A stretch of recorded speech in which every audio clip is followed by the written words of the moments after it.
spirit, we wear it white. Feel the drive, hear the crowds embrace.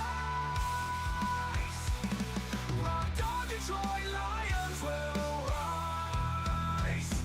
With a heart full of dreams and the fire in our eyes. From the past to the future, we'll claim our own. In the home of the brave, we'll proudly have grown. In the city, where the roar meets the night, the Lions charge, ready for the fight. Noble hearts and steadfast pride. Detroit spirit, we wear it white. Feel the drive, hear the crowds embrace. Rocked on, Detroit Lions will rise. Rocked on, Detroit Lions will rise. With a heart full of dreams and the fire in our eyes. From the past to the future, we'll claim our own. In the home of the brave, we'll proudly have grown. With every game, we rise and unite. Feeling the passion igniting the light. Through highs and lows, we'll stand as one. A legacy, a tale that's just begun. Together we roar. Together we roar. Detroit Lions will rise. With a heart full of dreams and the fire in our eyes. From the past to the future, we'll claim our own.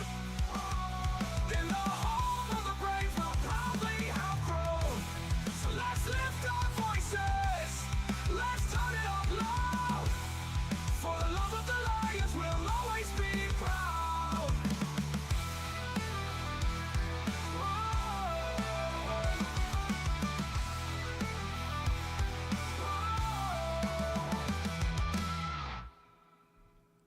All right, good morning. Welcome into the Rise of Grind Morning Show. It is Christmas Eve. Merry Christmas to everybody out there, even though I have zero Christmas spirit this year. I'm sure a lot of you do. And you know what? The Lions are keeping it alive right now. They're giving us a lot of Christmas cheer with the way that they keep on winning and having the best season that many of us have ever witnessed ever. So at least I'm excited for that. But man, this year's just been different for me. I don't know why, but I'm glad you guys are all here, and I'm glad Christmas is tomorrow, so we can hurry up and get it over with. But good morning, Eric. How you doing? How you doing today, man? Oh, I'm fantastic. I got to watch the embarrassing Packer game last night.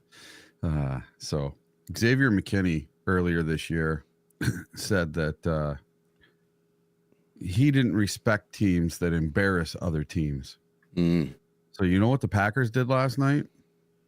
They played an absolute depleted Saints team last night with no Derek Carr, their starting quarterback, no Alvin Kamara, no wide receivers. They had Spencer Rattler back there at quarterback running around for his life, and they won 34-0.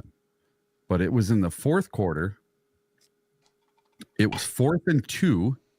They were up 27-0. And they went for it on 4th down. And instead of just running the ball, they threw the bomb and got a touchdown. So what's not embarrassing about that? They embarrassed another team. So I'm going to call Xavier McKinney the biggest hypocrite in the NFL. Well, I mean, he has nothing to do with the offense, but yeah. Yeah. I mean, whatever. They needed a feel-good game because the Packers haven't been that great this season. And I guess since you really started with them, let's just dive right into NFL news. There we go. So the Packers record the first shutout of the season. This is now, well, it's the only shutout of the season, but the NFL has never had a season without one. Last night was the night that it got done, and the Packers clinch a playoff spot because of last night's win. So, big issue, though. They lost one of their biggest playmakers in Christian Watson, who went down sometime around the end of the second quarter. And he was landed on by Kool-Aid McKinstry and Alontae Taylor, landed on Watson's left knee. He went out of bounds around the 6-yard line when this incident happened. Watson did return, though, and he played 7 more snaps, including 4 in the third quarter before he just left the game for good. So He did remain on the Packers sideline for the rest of the game. According to Watson, he said it definitely hurt right away, but it felt like it was good enough to go back in. So I went back in, and it was feeling all right, but it was just kind of lingering a little bit, and I just couldn't play the type of football I wanted to play. So I just had to shut it down. This is a big loss for the Packers if this turns out to be a knee injury that affects him for the rest of the season. Anytime you get a late in the season knee injury, it's really tough to come back. I mean, I think David Montgomery is really fortunate in his situation right now. Could be a similar situation with Christian Watson, but this is one more week into the season. So David Montgomery has the benefit of having an extra week or two, and Watson doesn't. So be interesting to see what happens here. Of course, we don't pray for injuries. We don't want people to get injured, but this is just, again, the cost of playing football. It happens to every team. The Packers have stayed healthy all year, and this is just an injury that they didn't need. So any comments on that? One thing the Packers don't have that the Lions do have is a chance at the number 1 seed. So if the Lions get the number 1 seed, they get a bye week, something the Packers cannot get. The Packers, they cannot win the NFC North. They cannot get a bye week. The best they can do is the 5th seed. They can be the 5th, the 6th, or the 7th seed, depending on how these last couple of games go. So there's really not much for them to play for the last 2 weeks of the season. They're playing the Vikings and the Bears, and it just gives me a whole lot less faith, especially with Christian Watson going down, that he would play this weekend on Sunday against the Vikings. So listen, I'm going to put on my little tinfoil hat for a minute, and I proposed this question on Facebook yesterday. If you think that the NFL is scripted and this is all planned, do you think it would make for a better Week 18 to have a super mega showdown with 2 14-2 teams going at it in Ford Field on Week 18 for the last game of the season on Sunday night? Wouldn't that make a lot more sense than the Lions having it all locked up in Week 17? So I guess for the tinfoil hat people, yeah, that would make more sense. But then does it make what Dan Campbell said a bunch of hogwash? I don't know. But I got to adjust my mic, Eric. So if you want to go into the final PFF grades versus the Bears here in just a second, I would say this. Look, the Lions are going to play, right? They're going to play to win. And we're going to talk about what Dan Campbell said yesterday and what this matchup means on Monday night. And like, I don't think it's necessarily scripted. I do think, and I firmly believe this, you can call me a conspiracy theorist or whatever. I do believe that the refs put themselves in the game way too often, meaning they inject themselves into the game in a negative way. And I feel like they manufacture penalties. We've seen it. I mean, every team has gone through it, but we've seen it as Lions fans for decades. But even the last couple of seasons, these phantom calls, these penalties that didn't happen. You've got players turn around and saying, like, what the F on the field? Like, I didn't touch the guy, wasn't near the guy, didn't even move my hands, whatever the case may be. I do feel like the refs do get involved, and whether that's their own personal thing where they're betting on games or having people bet on games and they're trying to keep the score to a minimum or they're trying to stay within the spread. I believe that stuff really exists in the NFL. I think it exists in every sport. The minute that you brought betting into the NFL to the level that they did, I don't think we're ever going to have a clean game. Yeah. Ever. Well, just watching the Kansas City game last week, you have Patrick Mahomes. He gets a fumble, and then he is sacked, and the other team runs it back for a touchdown, and then they reverse the call to a incomplete pass and roughing the passer. And how that happens, I will never ever understand. how that kind of stuff happens. And it seems to happen with the Chiefs every week, something. And that was like the game against, who was it? The Raiders at the end of the game, where I think the Raiders, the Raiders had a lineman who was not lined up properly or something. And they were going to call a false start, or two men moving at the same time.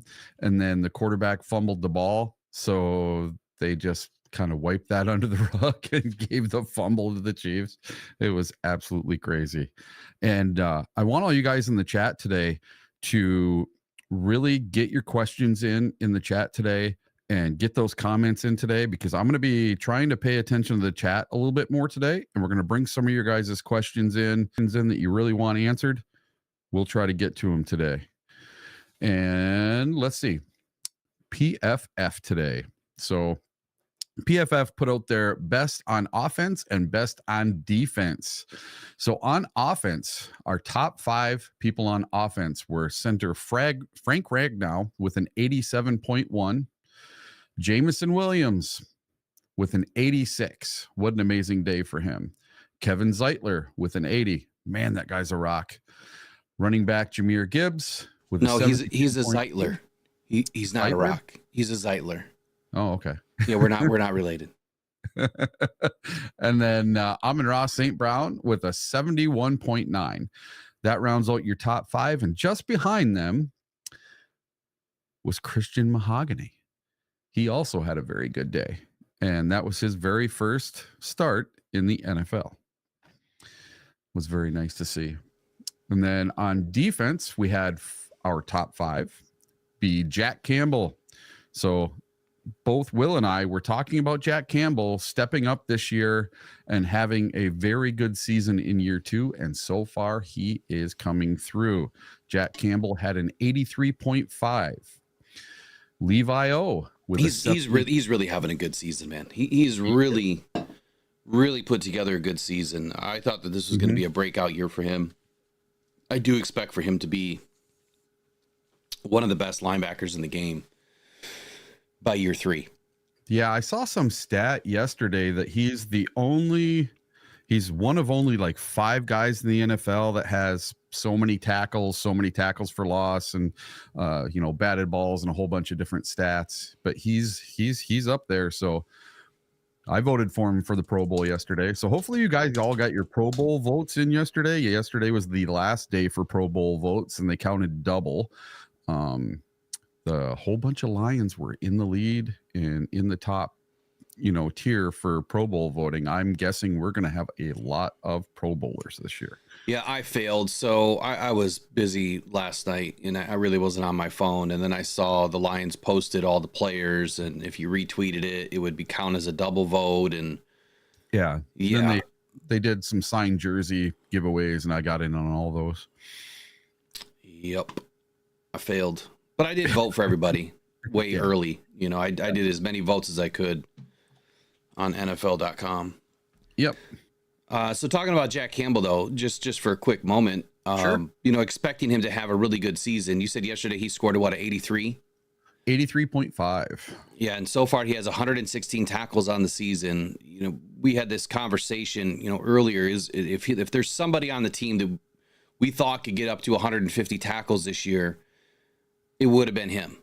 Him or Anzalone, but obviously Anzalone's been out, so he's projected to get about 130 tackles on the season. So it's a phenomenal year for Jack Campbell. He's really played well. I mean, I'd say his coverage game still needs some major improvement. When he's having to take on tight ends coming over the middle, or even the leaky slot receiver, I feel like he gets a bit confused in traffic. That is probably the only part of his game that I would say still needs some work, right? But the dude he plays at such a top-notch level. I'm really impressed with Jack Campbell, and I'm really excited that the Lions got him in the first round. They got a 5th-year option on this guy. He's already excelling way above where I think a lot of people thought he was going to be, with Anzalone, on the team. no one really expected anybody else to have the green dot, but Alex. And Jack he's been admirable in his taking over the defense. He's really done an excellent job. So hats off to Jack, man. Heck yeah. And then we had Levi O get a 76.2. Amik Robertson with a 71.6. He had a very good game against the Bears, I thought. And then Brian Branch with a 69.8. And Iffy Milifonwu in the top 5 in his first game back with a 66.5. Congrats to Iffy. Man, that dude has had to battle back from his Achilles thing to a broken finger to now back to practicing and finally getting back into a game after 15 games. Oh my God. So it's very nice to see him get back, get some of the rust off in the first quarter. And if you saw in the game, he almost had 2 sacks. He got a sack the other day against the Bears and Caleb Williams, and he was ultra close to getting one in the first quarter. Just barely missed him. You talking about Iffy? Yeah, Iffy. Yeah.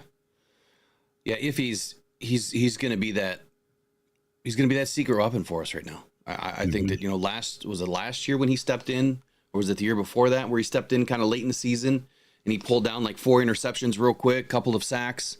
Yeah. He's going to be able to do the same thing this year.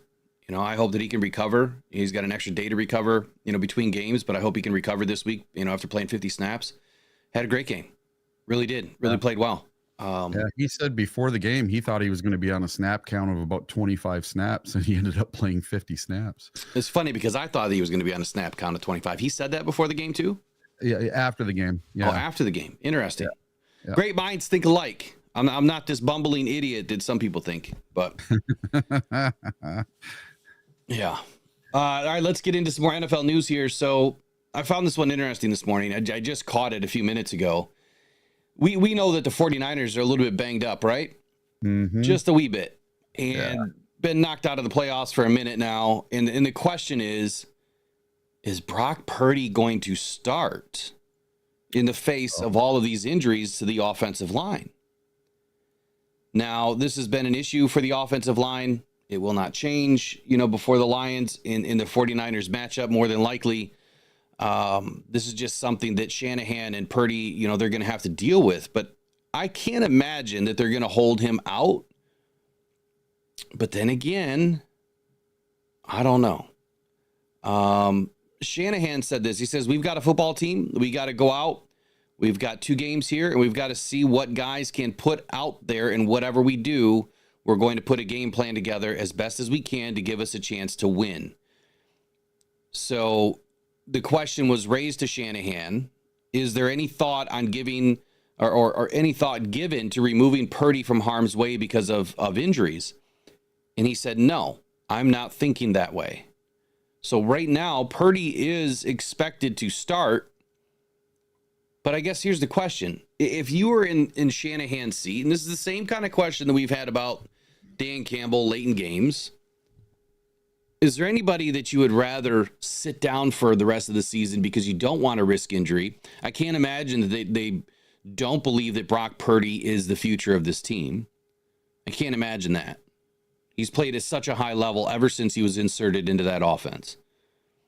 Unexpected, yes, but he has not let go or regressed at all. He's played at an extremely high level. So I can't imagine that next season they're even considering a different quarterback.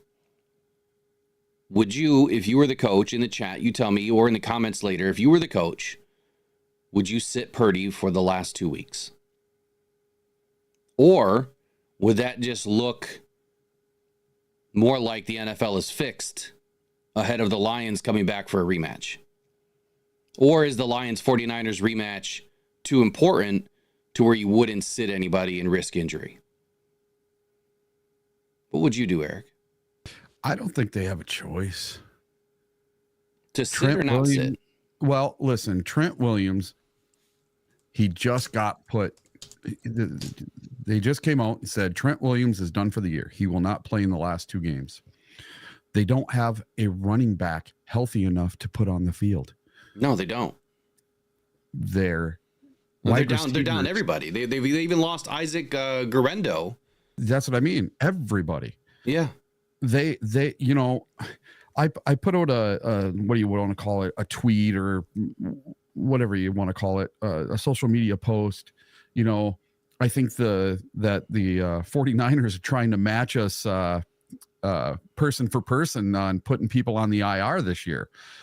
I think they're trying to match us with 22, 23 people on IR. And well, let's see. Let's see how many they have. They have 1, 2, 3, 4, 5, 6, 7, 8, 9, 10, 11, 12. They have 12 guys on IR just from their original depth chart. They have another 1, 2, 3, 4, 5. Another 5 guys that are already out for this week, including Trent Williams. Spencer Burford is questionable. Jalen Moore, their backup of a backup, is out. Aaron Banks, backup left guard, is out. Both of their backup centers are on IR. One backup guard and their backup of a backup is on IR, and one is questionable. So yeah, they're in deep doo-doo. They don't have a running back. They have Brock Purdy as their quarterback, or Brandon Allen, or Joshua Dobbs. I would put Joshua Dobbs in personally. I can't imagine that Brandon Allen is better than Joshua Dobbs, but whatever. They got one guy suspended, Devondre Campbell, because of what he did. Was it last week or the week before? Week before. Yeah, he just decided not to play. Right. Yeah, I wouldn't risk it for the biscuit, man. I would not put Brock Purdy in, but then again, I think it would look like we're giving up. I mean, I guess you have to give up. Listen, at some point, you just got to throw in the white towel. Like, enough's enough. Why do I want to risk next season? There is a huge difference between going into the last game or two of the season, knowing that you can play the part of spoiler, versus absolutely nothing to play for. They have nothing to play for. They can't spoil our season. They're not going to keep us from being the number 1 seed. They're just not going to do it. When we went into Lambeau, the last game of the year, 2 years ago, we knew we were not going to the playoffs. But we knew if we won that game, we could take that momentum into the next year and do something with it. And we did. This team this year for the 49ers, if they win versus the Lions, what does it do for them? It does nothing for them. It doesn't help their draft stock. It doesn't hold over and go over to next year. It doesn't prove anything. So I don't see them suiting up anyone they don't have to for this Sunday or this Monday. Unfortunately, I was hoping it was going to be our best versus your best, and let's get some revenge on these guys for what they did to us in the NFC Championship game and keeping us from going to our very first Super Bowl ever. We kept ourselves, but yeah. Well, we screwed up. We screwed ourselves in that game. They had a lot to do with it, and I think that entire NFC game was self-inflicted. Yeah. So, I mean, it was. I mean, there was 5 or 6 things that happened in that game that you really couldn't point a finger at anyone. You had a Jahmyr Gibbs fumble. People say that Josh Reynolds had two drops. I think he had one. I think one of the passes was a bit behind him. So you could blame Jared Goff for a missed pass. You could blame Dan Campbell for not taking points. You could blame Dan Campbell for going for it on 4th downs. I mean, there's so many different. There's a host of missed tackles by Aiden Hutchinson. There's a lot you could point your fingers at. And I think it was just self-inflicted, and the Lions lost that game because they went into halftime thinking, hey, we got this in the bag. And then they come out in the second half, they get punched in the mouth, and they're like, well, wait a second. And before they know it, it's too late. Once a team gets the momentum, it's hard to come back. That momentum is real. Like the minute that ball gets rolling, it's like a snowball going downhill. It's just getting bigger and bigger and bigger. And before you know it, you got a 1-ton snowball in front of you and you don't know what to do. Mm-hmm. And that's what happened last year. It's not going to happen this year because we're going to put our foot on the gas and we're not going to let off. This is a game that I'm hoping that the Lions embarrass the 49ers. I don't care if we embarrass the 49ers. I don't care what anybody else says. I hope that we go in and put the foot to the throat and don't let go.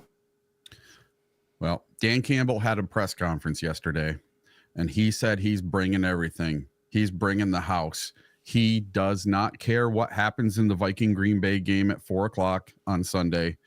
He is going to embarrass. Well, he didn't say embarrass. He didn't say embarrass, but he did say that he's going to embarrass them. He did say that he wants to nip, the criticisms right away. He wants to get everything right off the table right away. And he said, yeah, I'll quote him right now. He said, yeah, I'll make this easy for everybody. That way all the critics can jump out and start attacking. But that way you don't have to debate them anymore. We're bringing everything that we have to this game, and we are playing. And I don't care what it looks like and where it's at or who's this or who's that. We're going out to play and win this game out on the West Coast. So there you go. As we just talked about, our season ended in San Francisco last year. And this year, it's a little bittersweet because I think our season's going to just begin because we're going to start locking up the 1 seed after we win in San Francisco. How sweet will it be if the Packers beat the Vikings and all we have to do is win that game and we are the number 1 seed? I think that there's a real possibility for that. Dan Campbell was also quoted saying, anytime we lose, the thought of losing is going to motivate you to not want to lose again, particularly with where you were at. So that's always going to bring its own level of motivation to it. But it's also, this is where we are at in the season. We know that we need another win. We understand we are where we are at in the division and the NFC. So I think it's all encompassing. And look, most importantly, it's the next one. It's the next one in front of us. This to me could be a game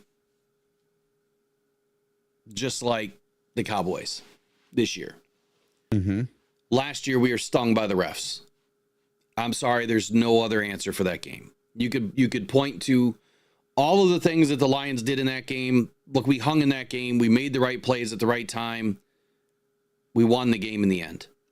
We were stung by the refs. Yep. That is the only game that I'm going to blame the refs on.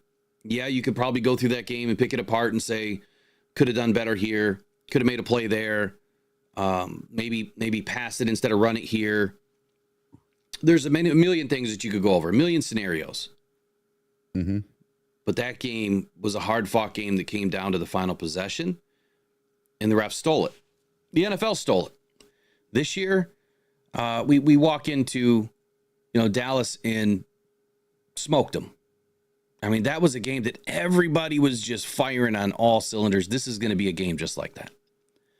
I think the Lions are going to get out and just pounce on every opportunity that they get in this game. So I did a little investigating last night because I'm going out to California. I'm going to this game. I've had it planned ever since the NFC put out where the games were going to be this year. And I bought my tickets way early. I have front row right by the tunnel where the Lions come out. And I decided to go on Ticketmaster last night and check out the seat map, right? See how much tickets were going for in my section. They are hundreds of dollars cheaper now. And you can get in the door for $137, fees included right now. Super cheap. That's crazy. And if you look at the site map of the stadium, over 50% of the seats are still available for sale. That is nuts. For a 49er game. The bang bang Niner game or Niner gang is gonna stay home for this one, huh? Yeah, there's gonna be nothing but Lions fans at this game. You think it was a takeover last year? This year's gonna be an absolute takeover. It's cheap. The flights were not cheap. I'm glad I booked mine back in like May. So my flights were not so bad. But I talked to somebody yesterday and they said a flight from Detroit to San Francisco for this weekend was like $1,400 for one person. So not a cheap flight, but if you can get out there, it's a cheap game to go to. That whoever's paying $1,400 for a flight doesn't know how to look for flights. Yeah. That's nuts. Mine from right here was like $700 or something. I mean, I'm looking at it right now. It's $400 round trip. Oh, really? Yeah, from Grand That's Rapids. not bad at all. Hey, there Grand you go. Rapids is one of the more expensive. Is one of the more expensive airports, in my opinion. It seems like Detroit or Chicago, you always get a better deal. Yeah. But yeah, if you want a last minute, let's go to a Lions game. This is the perfect one to go to, I'm telling you. And California's a lot of fun. I had a blast out there last year. I'm going to have a blast again this year. Really looking forward to this game. And to me, I don't care what anybody says. To me, this is a revenge game. This is one I hope we embarrass them. I hope that in the second half, it's Hendon Hooker and he scores 30 points in the second half. That'd be fun. Something tells me, though, that it's probably not going to happen. This is nuts. So right here, Frontier Airlines out of Chicago, $188. Oh, really? Wow, that's cool. Round trip for one traveler. You get one personal item included. Here, let me just keep going through this here. Let me see how much it ends up being at the end. Oh my God, your returning flight, $0. Nonstop. What? Wow. There you go. You can fly out of Chicago right now on Expedia it's thinking. So basically, for $400, you could go to the game in California. I'm not lying. It's $187.47 per flight, round trip, leaving out of Chicago, flying Frontier on the way there and United on the way back. It's a nonstop flight on the way back. It's going to take you 7 hours to get there on the way there. And you can get a ticket for, I don't know, man. Eric, you got a place for me to stay out there? Pitch a tent in front of your RV? Yeah. I'm renting a car, the whole ball of wax. This is Sleep in the car and just turn around and go right back. Yeah. Dude, we got like 5 inches of snow yesterday. And, you know, my plow guy was here at 5:30 this morning, woke me up. And I'm tired of this white snow globe crap every single day. I am ready to go see some sunshine. Even if it's 50s and 60s, I'm ready to go see sunshine and the ocean for a few days and get away from all this crap. Yeah, it's nice to get a little shot of vitamin D when, you know. Yeah. Trace has a little announcement for everybody. We got 82 watching. Now I see we got 96 watching. We only have 37 likes. We need to get the likes up, get those ads off today. Man, it's only 8:30 in the morning. This show's going slow. So let's do this. Let's jump into some more topics. We're kind of off and running here on different topics. So is Purdy going to start given the O-line injuries? Probably. We'll see what happens, what's trending throughout the week. I doubt that they're going to hold this guy out. If it was Dan Campbell, he would have his starter out there. I mean, I think so too. But here's a little note here on the game. I'm not going to go into a bunch of the game stuff today because it's going to all be forgotten by tomorrow. And then, we'll be back on Thursday and Friday and talking about the game. And then I'm sure it'll all be forgotten about before Monday. It's just, there's too many days in between the games here. But little Lions defensive stat here. So since the first game without Aiden Hutchinson, the Lions have blitzed on 41.1% of dropbacks, which is the second highest rate in the league. Now, the Lions are only one of two teams to rank in the top 5 of blitz rate on first down. They are 39.5% blitz rate on first down. That ranks 4th in the NFL. They are second down. No, hold on. This doesn't make any sense. The blitz rate on first, 39.5%. That ranks 4th. On second down, they blitz 39% of the time. That ranks 1st. And on third down, they blitz 46.2% of the time. That ranks 2nd. Here's the kicker. The 49ers have allowed pressure on 50.3% of blitzes faced this season. That is the 5th highest rate in the league. They are one of just 6 teams to allow pressure on more than half of the blitzes faced. Now, I'm gonna stop right there because if you remember, there was a team that we went up against a couple of seasons ago. I know this is a different team, right? But There's a team that we went up against a couple of seasons ago, and I believe it was the Seahawk game. Might even have been, yeah, it was the Seahawk game where they were missing a couple of offensive linemen, and we were like, man, we're gonna trash these, these Seahawks. We're gonna blast through that offensive line. Should be, no problem. Should be getting a lot of pressure. Should be, a lot of blitz and a lot of sacks. Didn't happen. It was the exact opposite. We lost that game. So I don't want to throw all this out there and say that this should be an easy win for the defense to be able to get pressure. But given the fact that they do have all of these injuries, I think this could be the best opportunity for the Lions defense to really get some sacks in this game. I really do. I think that the Lions are going to be able to get a lot of pressure. They've been able to manufacture pressure every week, with or without Aiden, with or without Aleem, with or without DJ Reader. It doesn't matter. They've been able to figure out a way to get pressure on the quarterback. It may not always convert to sacks all the time, but it is still coming up big, in those respective downs for what happens on that play. This might be a total domination style of a game for the Lions defense.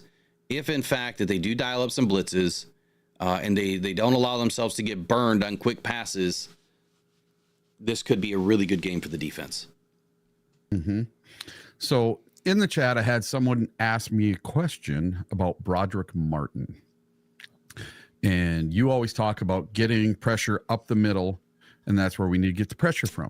Yeah. Well, Broderick Martin was inactive for the last game, and I think he was the game before as well. Healthy scratch. Is Broderick Martin Brad Holmes's biggest draft mistake? No, he's still young. Yeah. He's still young. He battled a knee injury. The guy was never drafted to be a starter. He was never drafted to be a starter. He was drafted to be a body. He was drafted to be a depth guy. You see who our starters are. The Lions always expected to bring somebody in like a DJ Reader to match up with an Aleem McNeil. Broderick Martin was never going to be a 1-year project and become some amazing football player. He's a 3-year project. And then when you battle a knee injury for, 8, 9, 10, 12 weeks, whatever it's been, he hasn't had any snaps. So he needs time. Do you think this could be a get-right game for Broderick Martin if he plays? I don't think Broderick's going to play in this game. No? No. I think Broderick will be scratched in this game for sure. Well, we had Chris Smith last game, and we waived him yesterday. Yeah, we just waived Chris Smith, but he's just going back down to the practice squad more than likely.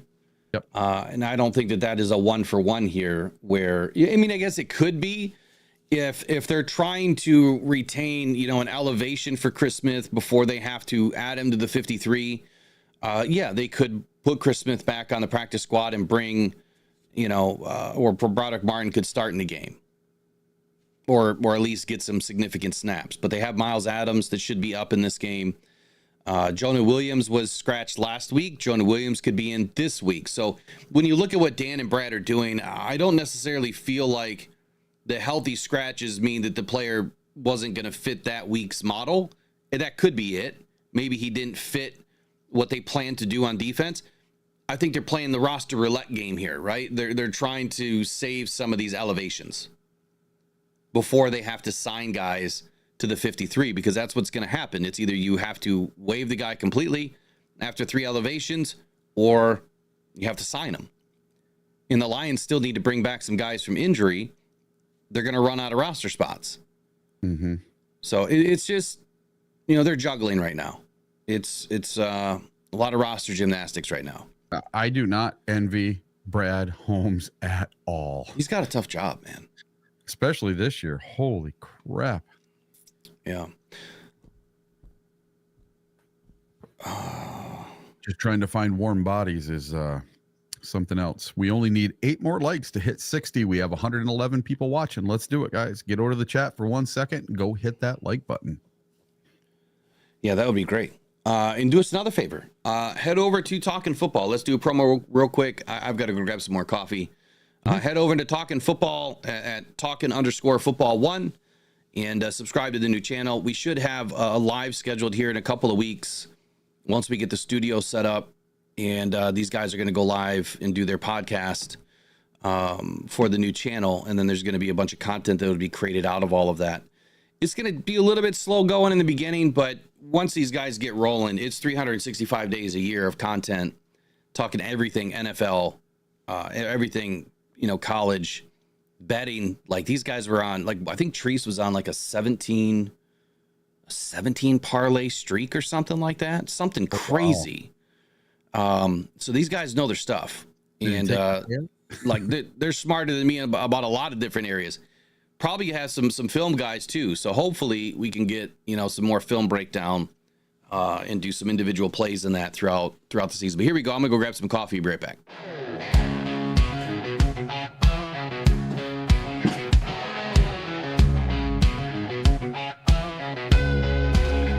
Big guys in the huddle, man, talking football. NFL, college, man, they cover it all. Feel the tension, prediction, and a call. Fantasy life and rise or fall. Talking football night and day. NFL and college, hey, hey.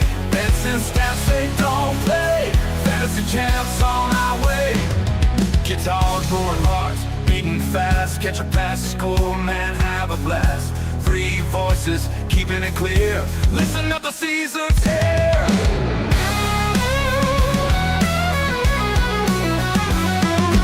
Roaring hearts beating fast. Catch a pass, score, man, have a blast.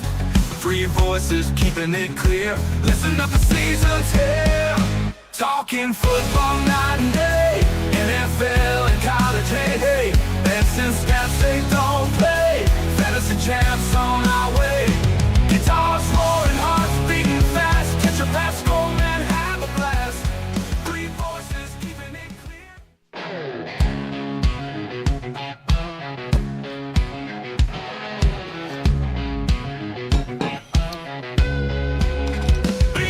In the huddle, man, talking football. All right, I almost made it on time.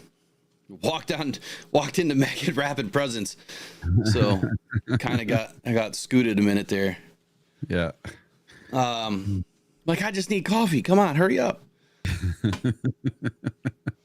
So anyway, let's get into the playoff picture for just a moment with everything that happened yesterday. Not a whole lot has changed here, but the Packers got in. Packers are in. Here we go. NFC playoff picture. Your Lions are obviously in the 1 seed. Philadelphia Eagles in the 2 seed. Rams right now, the number 3 seed versus the Packers if it were to end today.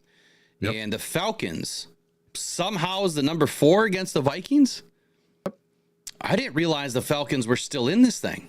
Yes, because the Buccaneers lost to the Cowboys yesterday, or day before yesterday, and the Bucks lost twice to the Falcons this year. The Falcons swept them amazingly. Hey, we just had some memberships gifted by Detroit Grit. So Merry Christmas to everybody that just had a membership gifted. So we have like over 330 members of the channel right now. You guys are all absolutely incredible. If you want to keep your membership going, just make sure you let YouTube know. You put a debit card down or whatever, and they'll charge you like $3.99 a month. There might be some small fees with it, 60 cents or whatever. But so Jack Rumsey was gifted a membership. Claudio Dorato, Life with the Dalmans, Life with Cool, and Mr. Nobody, the Loser 13. Ruben Lowing, Antonio D. Ray, Billy Reffett, all welcome into Detroit Lions, Rocked On Lions membership group. Oh, and just so everybody knows in the chat, that guy with the first name starts with a B and ends with an I, something with bear on the end. Yeah, he's dead to me. I'm not talking about him anymore. So you guys can just let it all go. Yeah, I mean, come on, we have the receipts, but whatever. Something that's supposed to be fun didn't end up being fun. Yeah. And the AFC side. So, and big shout out to you, Detroit Grit, for doing that, man. Yeah, it's always appreciated that, the support that we get for this channel has been absolutely incredible. And the Cancer Foundation, all of that stuff, man, it's just been amazing to see the community and what they really do and what they stand on, and what they believe in. So you guys are absolutely incredible, but thank you.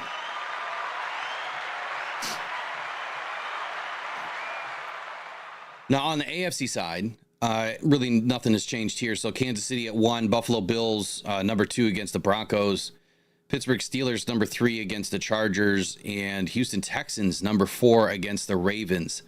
On the bubble, the Colts, the Dolphins, and the Bengals. On the bubble for the NFC, the Bucks and the Seahawks. So let's start with the NFC for a moment.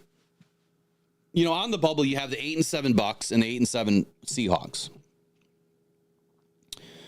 Which team would you rather see in as the 4 seed? The Falcons? Yes. The Bucks? The Hawks? Who? Falcons. You'd rather see the Falcons in there? Yep. Falcons have a decent defense, but they're starting a rookie, Michael Penix. I would much rather see them. They do have Bijan Robinson, and, you know, they have the tight end that was the big splash signing in the draft. Can't remember his name, but, you know, I would much rather go against the Falcons. They're the weaker of the two teams, I think. I think the Bucks are way more dangerous with Baker Mayfield. I don't know, man. I think I'd rather have a more competitive team to take on the Vikings or the Packers. You know what I mean? Because if the Lions are the 1 seed, we're not going to have to worry about the first week. Yeah, I guess. So I'd rather have a more competitive team to take on. I mean, let's be real here. Okay, well, we can all be these macho men and say, we're just going to run through everybody. We don't care who we're playing. Let's be honest. Our defense is decimated. We still got some big-time playmakers. The guys really had a good game this past weekend. But when you go into the, you know, you get out of the regular season into the postseason, you are now going against the best of this season. You may not be going up against the best defense or the best offense, but these guys can all play. There's a reason why they're there. There's a reason why they have 10, 11, 13, 12, wins, in the season. I would much rather get a little bit of help from some of these other teams to have more competitive games. We don't want Philly just to steamroll somebody. We definitely don't want the Packers and the Vikings to steamroll somebody. Let's be real. If the Lions have to take on another NFC North divisional foe in the playoffs, those are going to be extremely tough games. Mm-hmm. Any which way you want to slice it, extremely tough games. And that's because we see each other twice a year. And here's the other fact. Beating a team 3 times in one season usually never happens. Well, I have something for that. As a matter of fact, give me 1 second here. Where is it at? Okay. So since 1970, there's been 24 times that teams have met for a third time after a team swept them twice in the regular season. Of those 24 matchups, the sweeping team is 15-9 in the playoff matchup. Statistically, it's a 63% chance of winning for a third time. It's a what chance? 63% to win for the third time. So it's not as bad as everybody makes it out to be. And if I had to predict right now what's going to happen in the playoffs and how's it going to go, in the divisional round, we're going to have to play the Packers. And in the championship round for the NFC championship game, it's going to be the Lions and the Vikings.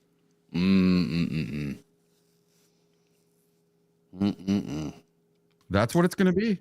We're going to do 2. We're going to have to sweep them twice, both of them. Okay, so we have, here's the matchups for the week. You've got the Falcons and the Commanders. Okay, mm-hmm. I have no doubt in my mind that the Commanders are going to win this game. I take that as well. Okay.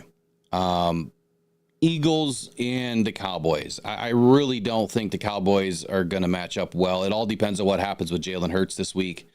If the Eagles are going to keep him out as an abundance of caution to keep him healthy for the postseason, probably would be a good move. If they felt that their backup quarterback, which Kenny Pickett was banged up, right? And I don't even know who their third quarterback is.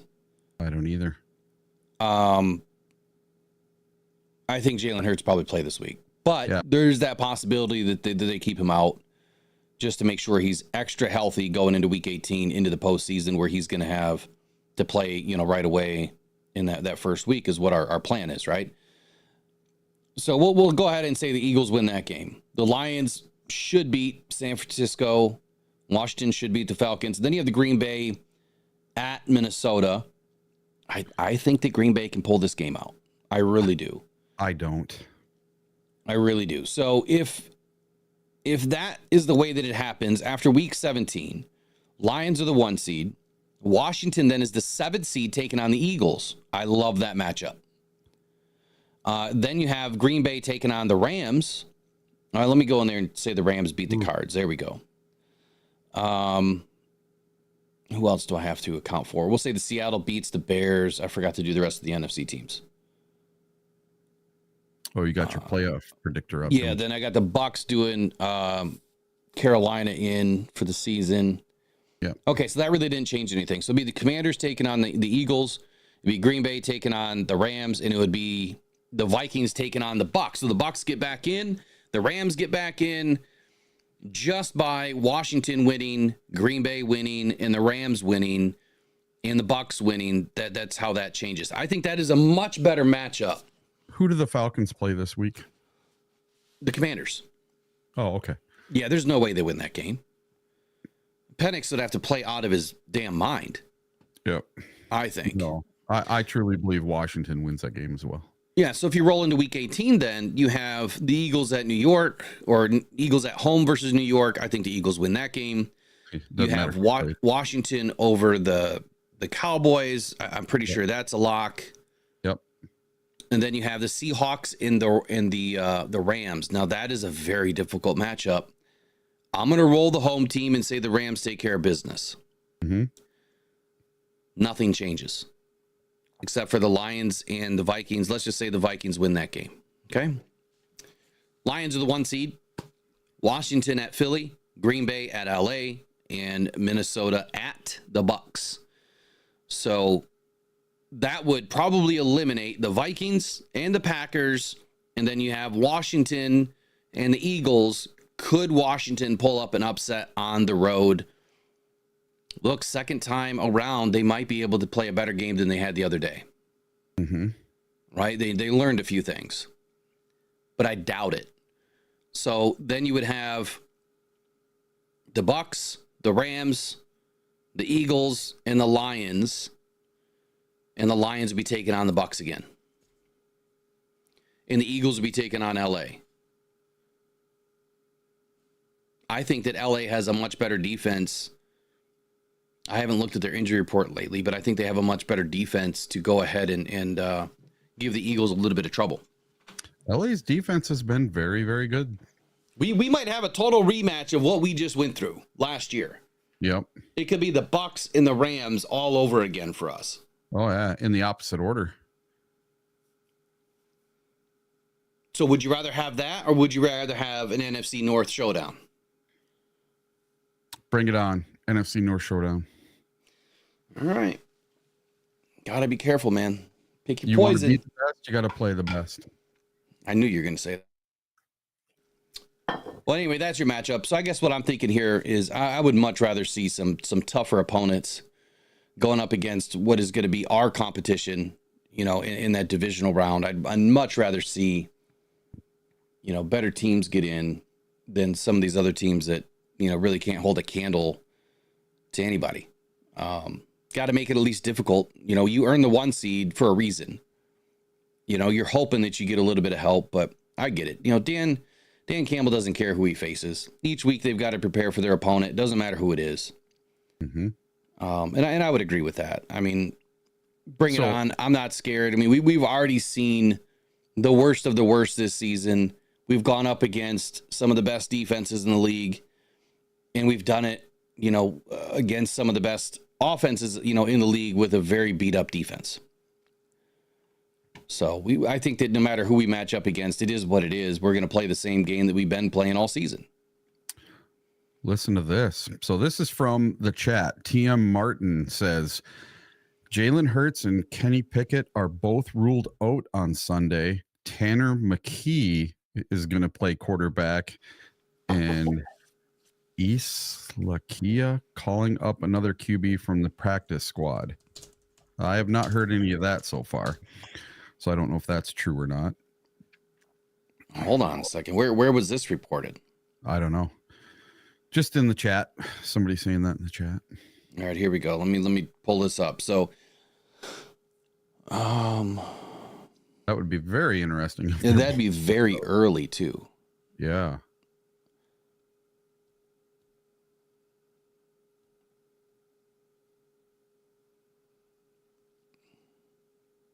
While I'm looking this over, Eric, why don't you go ahead and go into your former player in the Commanders' victory? Oh, yeah. So we had something kind of neat happen the other day. Let me get it pulled back up here. So a former Lions player played a huge role in the Commanders' win against the Philadelphia Eagles that allowed the Lions the chance of winning the number 1 seed to go up. And it's kind of funny. So the Detroit Lions technically got 2 big wins on Sunday. They beat the Bears on the road, and the Commanders beat the Eagles by a touchdown. And a moment that caused the locker room to yell so loud that you could hear the press room. You could hear it in the press room. So you could actually hear the Lions players yelling during Dan Campbell's press conference, and that was from them cheering for the Commanders to beat the Eagles. So it makes our chances of getting the number 1 seed that much easier. As fate would have it, the Lions may have played a small role in that game to some degree. At least one of their former guys that was here last season did, per Albert Breer of Sports Illustrated. Former Lions quarterback David Blau drew up the play for the Commanders on that final play. And that was the play that won the game. And David Blau is now a quarterback's coach for the Washington Commanders. He retired from playing after the season last season, and he is now a quarterback's coach for the Washington Commanders. And he is the one that drew up that play, and it was kind of a Lions play. And it was the play that won the game for him. So I thought that was pretty cool. Interesting. David Blau actually did something in his career. Yeah, so they're talking about him possibly someday being a head coach and maybe an offensive coordinator, moving up the ranks. I don't know about all that, but Hurts is not ruled out from what I can see. Nope. He's just I guess what they're saying is if he can't play, then they would turn to Tanner McKee. Yeah. Because I'm sorry, if he can't play, the Eagles would put in Kenny Pickett, but he did suffer a rib injury. He couldn't protect the lead. So if he can't go because of the rib injury, then it would be Tanner McKee. So I would say that information will probably come out on Friday as to, what's going to happen this weekend. But Hurts, most people that suffer a concussion, if they are out the next week, it must be a pretty bad concussion. There's a big difference between, a Tua concussion, right? Where I can't remember what they call that, where your hands and your, things start to lock up. That is an extremely bad concussion, right? And then there's the other side of concussion where you just had your bell rung. Yeah, you probably saw some stars. It's still a concussion because the brain, hit the wall of the skull or whatever. It happens all game long for many people, but they usually don't come out of the game because it's not severe enough. But if he didn't pass the protocol, if he didn't pass the test, whether he had double vision or whatever was going on, it could be a minor one. I haven't heard anything. I haven't seen anything on it. Yeah. I hope that Hurts is okay. I hate to see people with brain injuries, man. It's terrible. Injuries, period, have been just decimating to almost every team across the league. Seems like the Vikings are about the only healthy team left in the entire NFL right now. They only have 5 people on IR. Only, right? Yeah. So there was a question in the chat earlier by Michael Garrity. He wanted to know what is up with Emmanuel Mosley. So Emmanuel Moseley didn't log any snaps from what we saw this past weekend, at least from what was reported. I didn't see him on any snap counts. I didn't see him in the game, period. And I'm just going to tell you what I said in the beginning of the season. When the Lions decided to bring him back, I thought it was a mistake. I thought it was a mistake because this is a guy that hasn't played football at that point, in 2 seasons. He's coming off 2 major injuries, and then he gets a 3rd injury, right? And then he just can't stay healthy. He was a very solid corner when he was with the 49ers. He's a bigger body. He's like safety size. So he does offer the Lions, a unique ability to mesh in a defense with versatility. I would love to see Emmanuel Moseley get back on the field. I have not had any confidence that this guy was going to be, a meaningful player for the Lions this season at all. He was somebody that the Lions were hoping, that the high risk would turn into a high reward, that at some point they were going to be able to get him back. He didn't play last week, but there is good news on the horizon. Dan Campbell said last week that this was the best week he's had since he's come back from the injury. I just think he looks so much more comfortable. He's moving around well, and it's been really 2 great days for him. That's good news. But 2 great days, in my opinion, is probably not enough to get into a game. He's got to show it consistently that he's got his legs back, that, he knows the defense, that he knows how to play football. It's literally been 3 seasons that this guy hasn't played much football at all other than practice. And even then, when you're held out of practice because you're on IR, he's not logging any snaps, anything meaningful. And during the season, practice is not practice. They're glorified walkthroughs. Yes, Dan has padded these guys up just about every week, and that would help him. But is it enough? Can he really help this team right now? I don't know. I think that, Ifeatu Melifonwu is going to help this team way more than Emmanuel Moseley would. I think that Vildor, honestly, is a better option than Emmanuel Moseley right now because he's healthy. He's been through, everything from training camp forward. He knows this defense. He's been with this team for 2 seasons. He may not be the most polished corner out there, but I believe that he provides a better opportunity for us right now. And he won't have to go up against Brandon Ayuk this week because Brandon Ayuk is on IR. I just found something out amazing. Okay. From the chat. Art Isel put, never ever will I root for the Packers. We will get it done ourselves. That's what champions do. Amen, brother. I am not rooting for the Packers this week, just so everyone knows. You can hate me all you want. I will never, ever root for the Packers to help us out. I'm sorry. I think our connection is getting a little bad. Are you still there, Eric? Yeah. Oh, there he goes. Sorry, you're done with the podcast today. Come on, man. So Moseley wanted to say a few things as to what, this means to him being part of the Lions still. And he said that he wanted to prove to the Lions that they were right to stick with him. Now, I know people think that I get doom and gloom at times. I'm just trying to be honest here. I haven't had any faith in Moseley. That doesn't mean he can't come back and play meaningful snaps. That doesn't mean that he can't come in and have a good game. I just need to see it. Right? Haven't seen it. Haven't seen it since he's been on this team.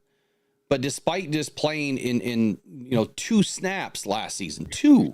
Yep. None the season before that. Or was it 4? I think it was 4 or something like that. The Lions took out another 2nd-year flyer on this guy. I mean, a very low cap, contract. It's like $1 million. And Moseley had this to say. He said, it means a lot, to be honest, man, because like you say, most people, they would have got rid of me, and it means a lot. It means that they believe in me, that they see something in me. I'm just waiting for my moment to show them. Thank you for believing in me. Thank you for giving me another opportunity, and thank you for trusting in me. I want to get on the field and show them. I wanted to get on the field and show us too. When I heard that we were bringing Emmanuel Moseley in, I love the idea of seeing him on the field with C.J. Gardner-Johnson and Cam Sutton and what we thought was going to be a revamped backfield. And it all blew up in our face, right? Cam turned out to be garbage in more ways than one. Jerry Jacobs was a hot mess. Emmanuel Mosley got injured. It was just, Brad's first attempt at trying to fix the defensive backfield or the defensive secondary, and it just didn't work out. And now it is with the moves that he made this year. It has worked out swimmingly for Brad Holmes and the Detroit Lions by bringing in Terrion Arnold. By the way, what was Terrion Arnold's grade this weekend? Oh, I did not see it. And I'll follow that up with Amik Robertson. I'm trying to pull it up here now, but Arian was one of the bottom 5 on defense. And so he got a crap grade, but I didn't agree with it. No, he played a hell of a game. Yes. Yeah, he let up 50%. 50% of the passes thrown his way. Come on, where are you at, Terrion? All right, so Terrion had a 51.6 overall, but he was a 77.9 in tackling, 64 in run defense, 49.7 in coverage. How do you get a 49.7 in coverage when he was targeted 8 times? He let up four catches, so 50% reception percentage. They averaged 20.5 yards per reception. Again, I think that you have to look at the game and each play to identify what happened. There was some miscommunications there. Yep. He only let up 20. He let up 29 yards in yak, which is quite a bit. And there was a couple of plays where Terrion was, 10, 15 yards away from a guy because him and Branch are running together, picking up the same guy, and one of them was supposed to stay down, and they didn't. They had miscommunications. He let up 1 TD. I didn't think that he had a bad game. He had 1 pass breakup. I did not think he had a bad game at all. But Amik Robertson playing on the outside was one of the best PFF grades of the week. He was a 71.6 overall, a 90.2 against the run, 65.5 in coverage, missed, a little bit of tackles, 57.8. He was targeted 3 times, 2 receptions. So he let up more of a percentage than Terrion Arnold. He let up 41 yards to Terrion Arnold's 82. He also let up 20.5 yards per reception. How is that possible that they both let up the exact same? So it must have been scheme. He let up 11 yards of yak compared to Terrion Arnold's 29.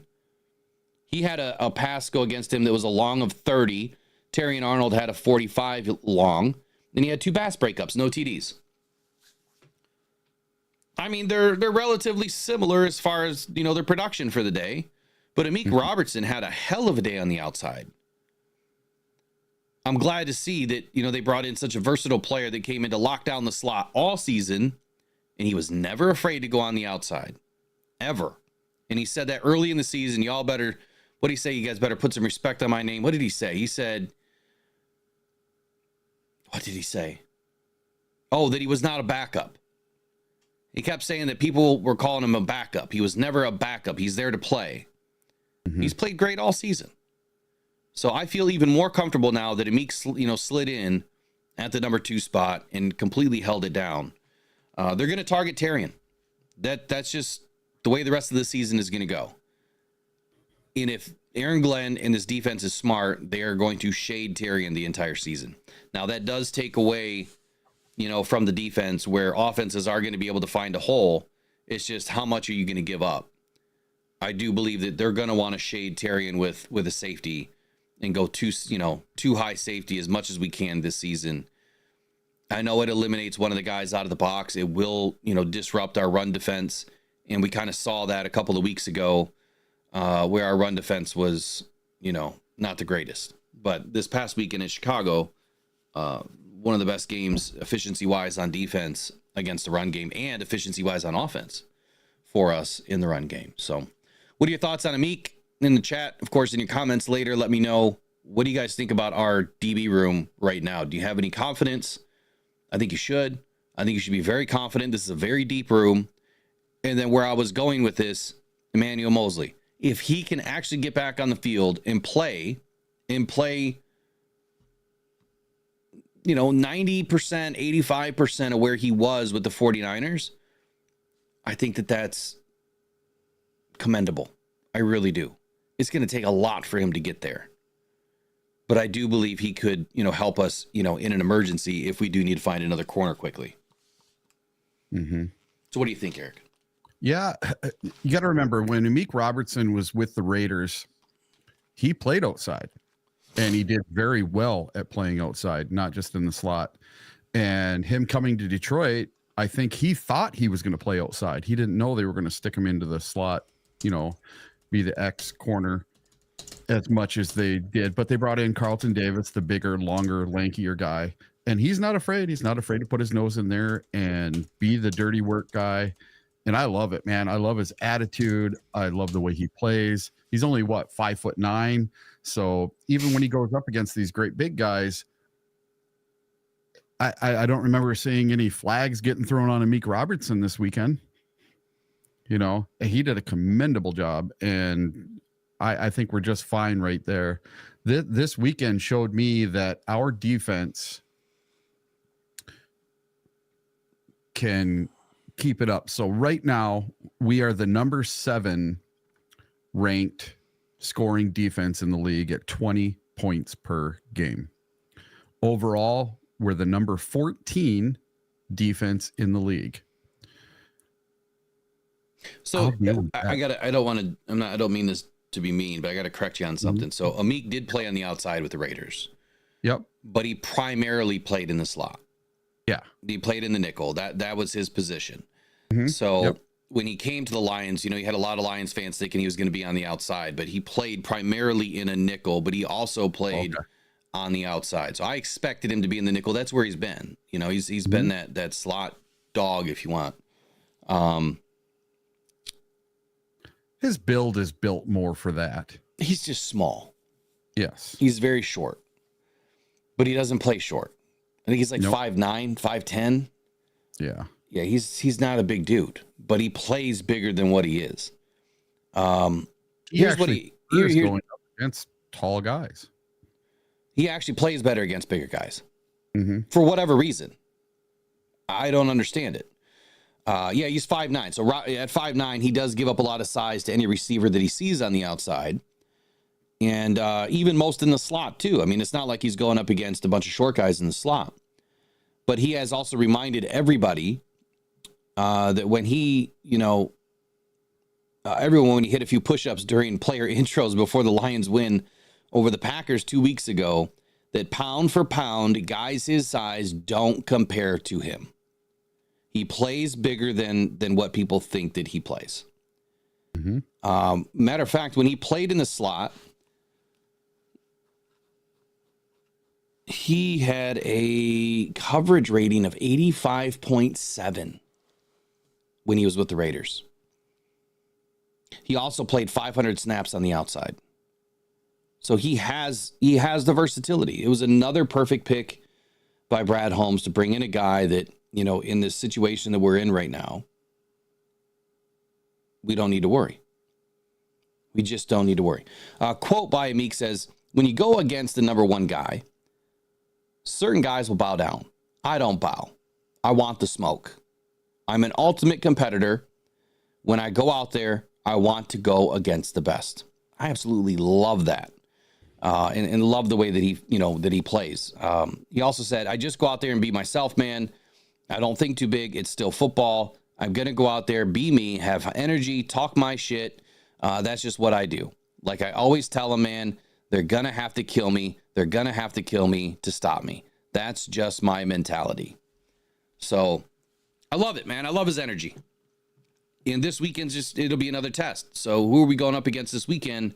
Well, it's not Brandon Ayuk. It's Deebo Samuel.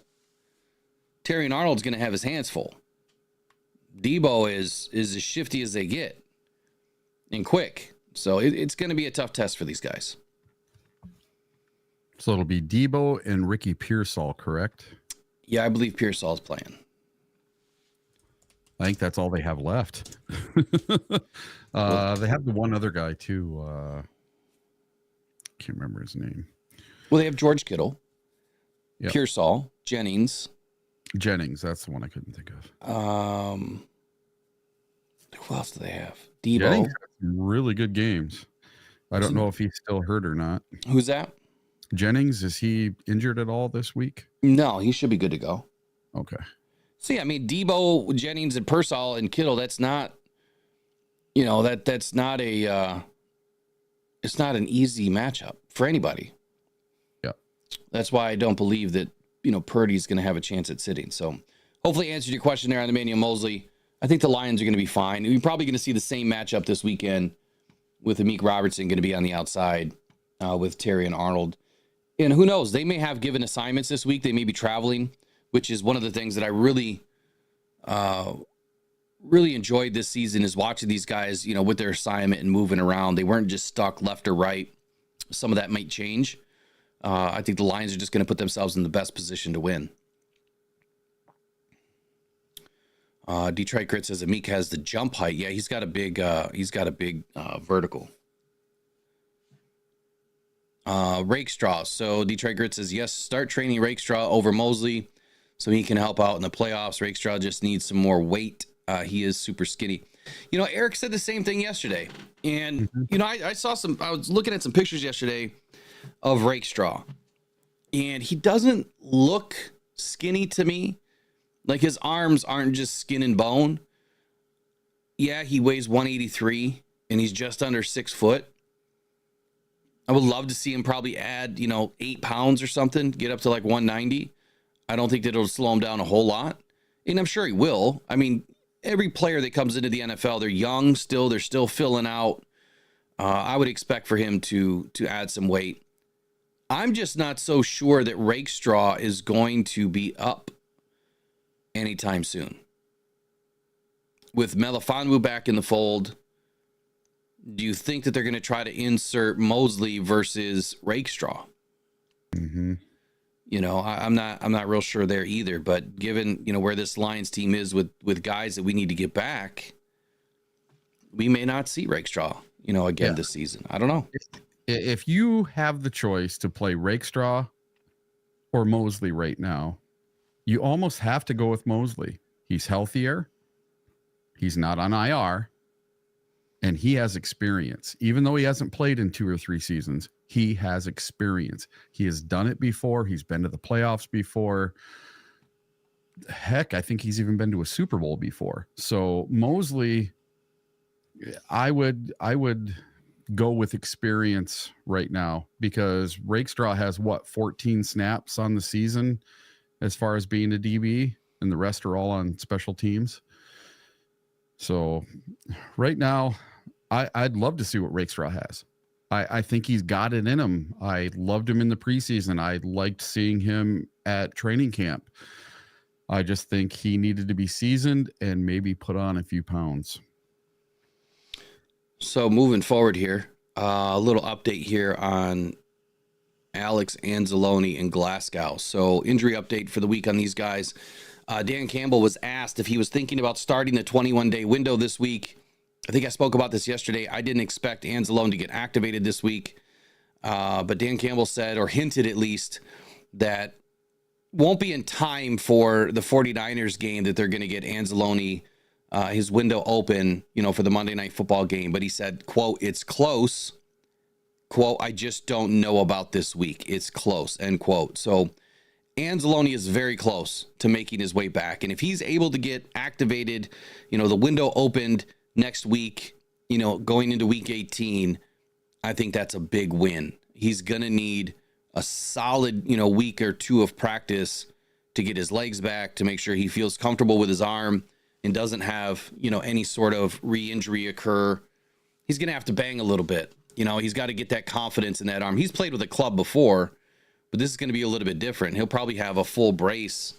I would assume it's going to be similar to what Rob Gronkowski had. Remember how he had that whole shoulder thing? Yeah, I don't think it's going to be that big. I think this is probably going to be from the elbow to the wrist or even into the hand.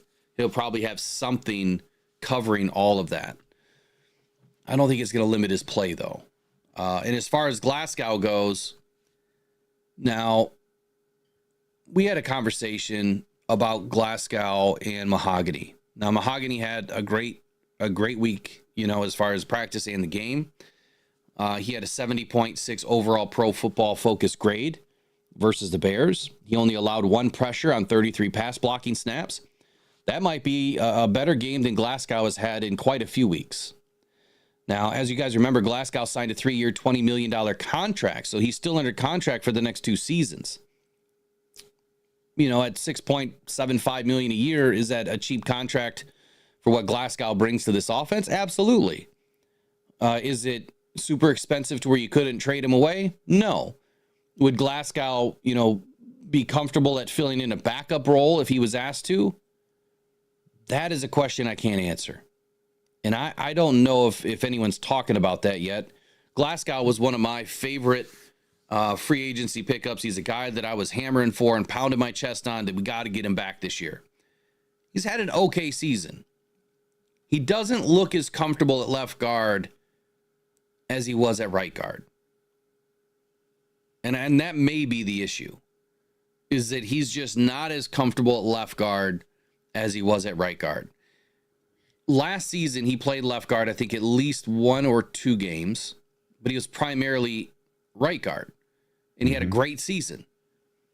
So I think that's the issue for Glasgow. So I think that this is just a situational problem for him, that he's playing in a position that maybe he's kind of forced to play right now because of the way that the Lions offense is configured.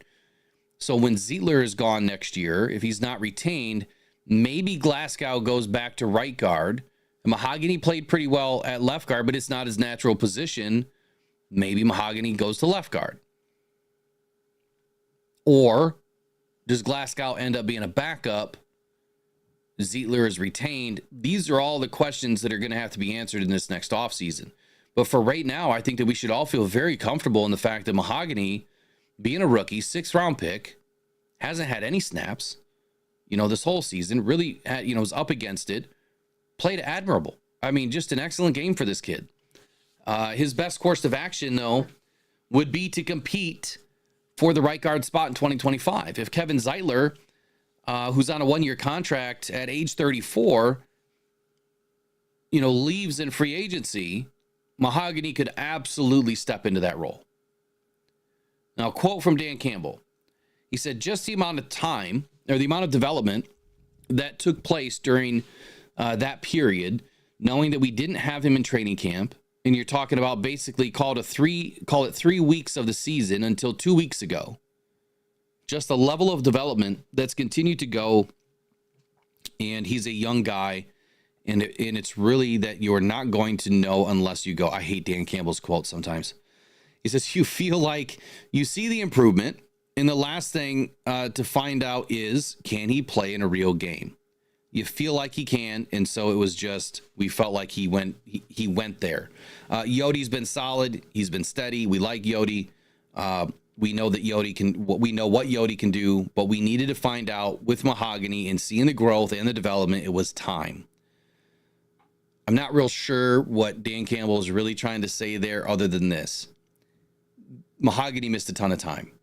They had no idea if he was going to be able to play or transition from practice to a game.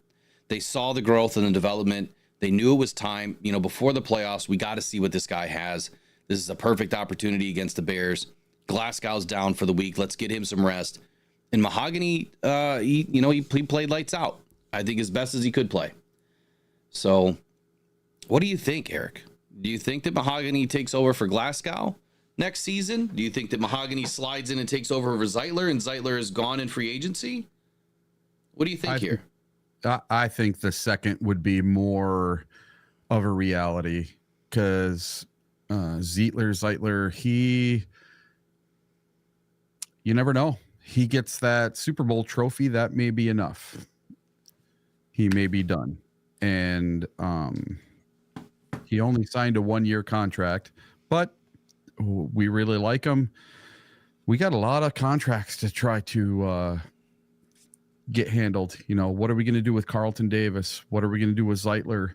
And that's where you can slide someone in nice and cheap on their rookie deal.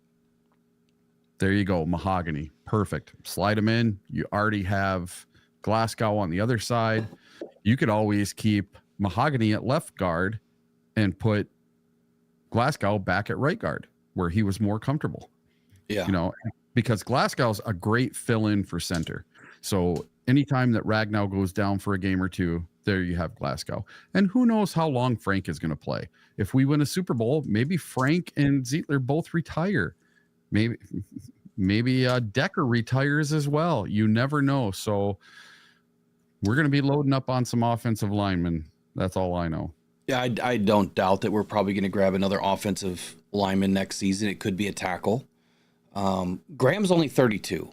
I would say that he still has a couple of years in front of him. Frank Ragnow is only 28. I think that he's under contract through next season, if memory serves me correct. Decker just re-upped. I doubt that Decker retires.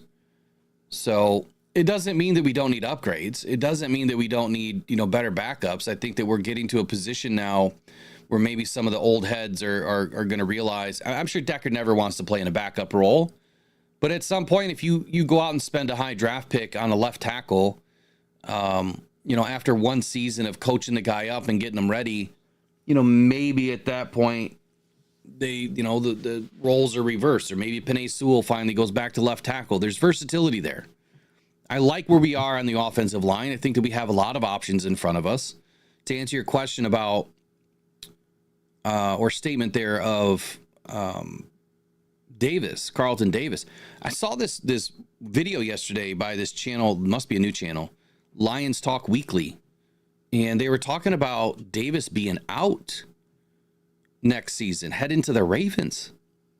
Ooh, I found that really interesting, that people are thinking that, Davis could end up a Raven next year. Which, I mean, let's think about it. If Davis is a, 14, 15, $16 million guy or a year guy, are the Lions willing to spend that kind of money? I think this season it was a no-brainer. They needed a vet. They needed somebody that could play at a high level. Are they going to sink that kind of cash, into Davis next year? I'm not so sure. I think that Rakestraw, given another season, might be able to play in a number 2 role, but we have Amik Robertson next year. So Amik can always play in that role. But I think I would love to see the Lions possibly, you're going to think I'm crazy, pick up another corner next year in the draft. Yep. I think that they will. I think that the 3 main positions is defensive end, offensive line, and another corner. Throw a 4th in there, a receiver. I think those are probably the top 4 positions for the Lions in the draft. So you can clip it and save it. We'll see, how close I am here on Christmas Eve next year when we get into the new season. But I think those are the top 4. I think those are the top 4 positions. Isn't it nutty that it's Christmas Eve and we are more focused on the Lions and the number 1 seed than we are talking about the draft and who we might pick up? I love it, but I'm still doing draft work. I mean, I'm still looking at, draft work, and I'm going to start dropping some nuggets here soon. But like I've said, this has been a different year for me, with how many times I've had to battle all of my illnesses and go to, Cleveland Clinic. I just can't get out the content this year, which is okay. We're still way above where we expected to be. Next year we'll hit it hard, and we got some more players coming in that are going to help. So we'll get it rolling. But what do you think? Do you think that the Lions bring back Carlton Davis next year?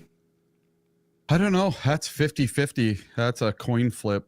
It depends on how much money he wants. I know he's a fit. He fit right in here. And man, he's a culture fit. He's a player fit. I mean, his play has been phenomenal. He was heading towards being a Pro Bowl corner before he got hurt and broke his jaw. I don't know if he's going to end up making it or not, but he was on that trajectory. He was very, very good, very solid corner for us this year. He was. But he's now missing those 23-24% of games that he misses every season. No fault to his own. I mean, there's nothing you can do about a broken jaw. I mean, that is such a very weird injury to have in the NFL. I've never heard of this before. Yeah.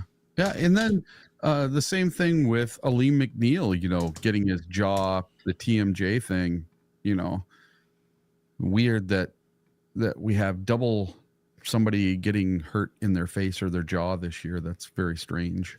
Yeah, I would like to know how. Like what? I still don't know how this happened.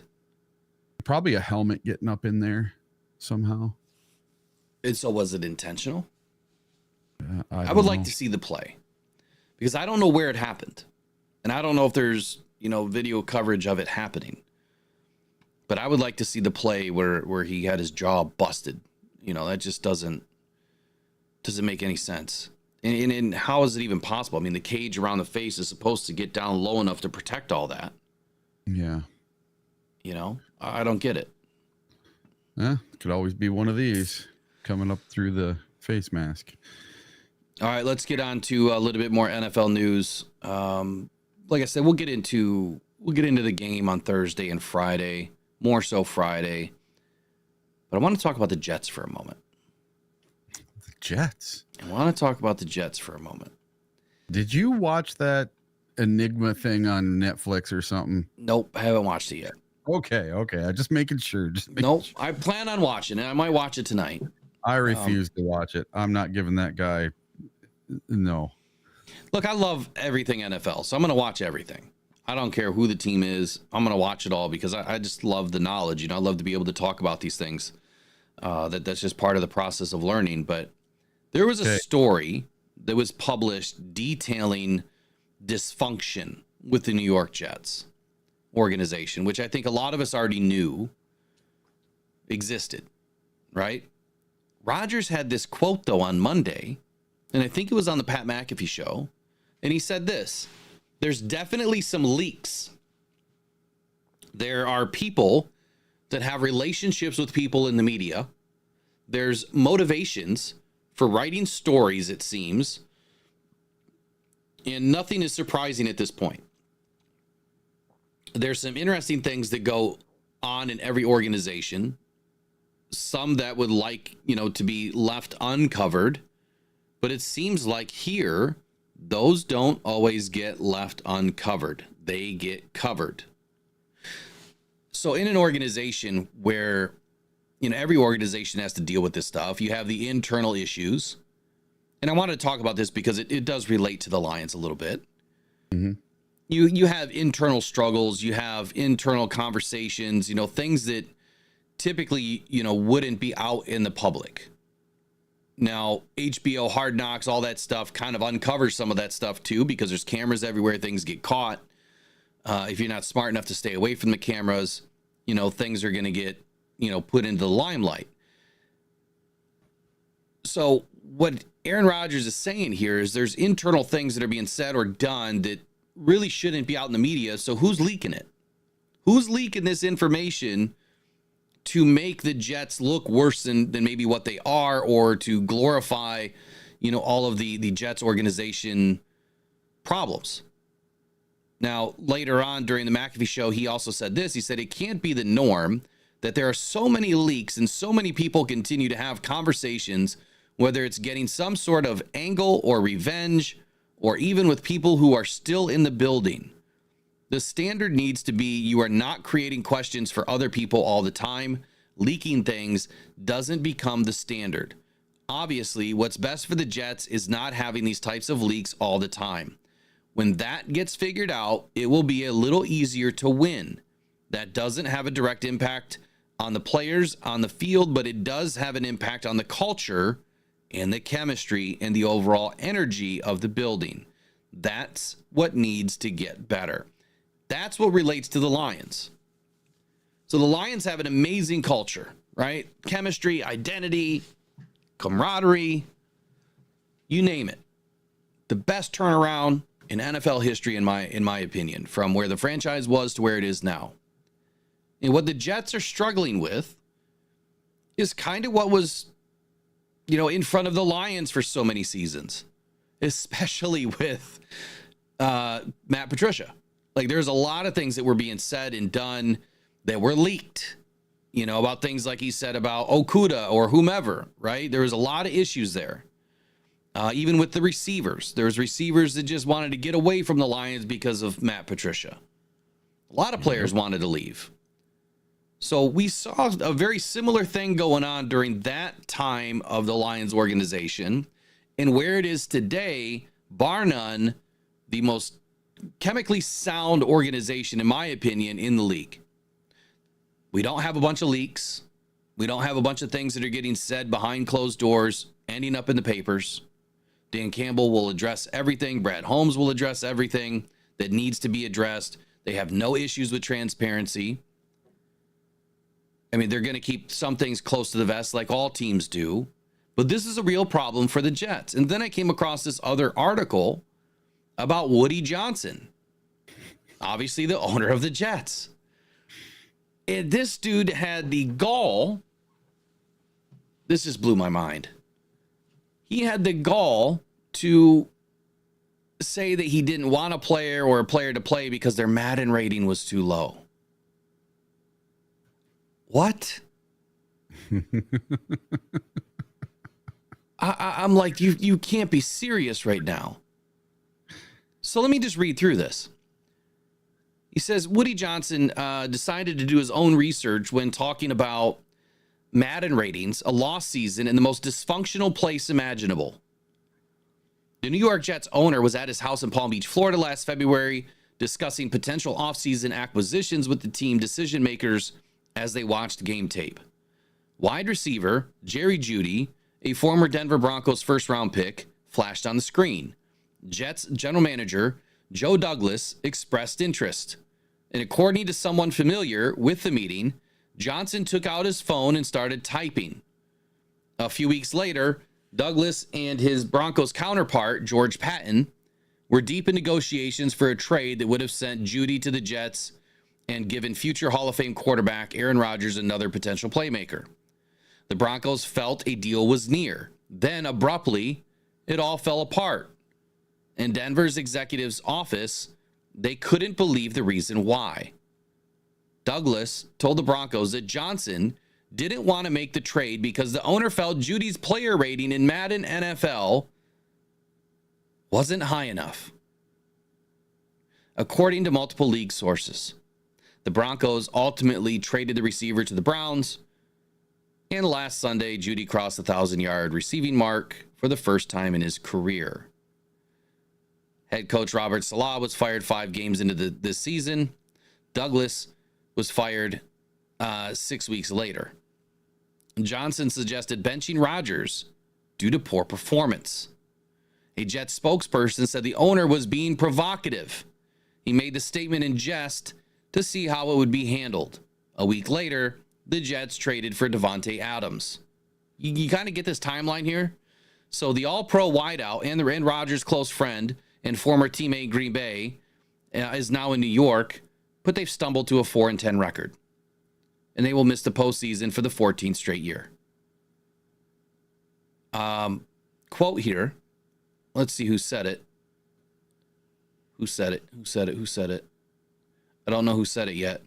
Anyway, quote is, they keep on doing the same thing over and over. They change the football people. The football people are not the issue. So it's one former executive. So it's a source not to be named. It's, hey, I don't like this analogy, but I'm going to go ahead and say it. I have brain cancer and we'll just cut off your foot. That's how they're dealing with these issues. So Johnson declined the Athletics' request for comment, soured on his franchise quarterback less than a year after betting big on him, denigrated his own players in the locker room, and seemed to follow decision-making advice from his teenage sons. According to various team and league sources, and the proposed Jeudy trade wasn't the only time that Johnson cited Madden ratings for evaluating players. What in the world is going on in New York? Woody Johnson's 17-year-old grandson is running the team. Where do you hear that from? The interwebs. That he's running it through his grandfather. His grandfather's going to his grandson for advice is what people are saying online. So another quote says that Woody is just acting on instinct. This is another former Jets or current Jets executive. With Woody, it's like, I'm right, prove me wrong. You just don't know what to expect. He's been right enough, just with random opinions. That doesn't dissuade him. And then he's wrong. Who's going to hold him accountable? He's the owner.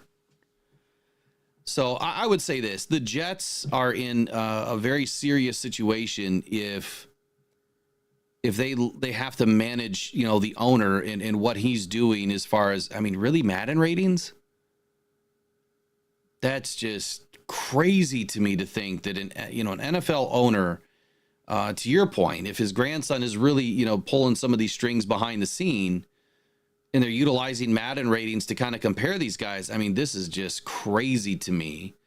Aaron Rodgers is in a very bad situation. So I don't think that, given the situation here, I don't think that Aaron Rodgers is a total issue. Aaron was being blamed for a lot of things. He wanted to get away from the team this year, probably for reasons like this, that a lot of these things are surfacing, the things that shouldn't be surfacing, but finding out that the owner of the team is utilizing Madden, and then he wanted to bench, according to, this article, he wanted to bench Rodgers early in the season because of poor performance. But that was just a way to stoke, the flames to figure out, what are these guys going to do? How are they going to handle, me saying something like that? According to Woody, though, he says the Suns have no roles in the organization. It's completely ridiculous to suggest that any outside info is intended to replace the opinions of Woody Johnson. Whatever.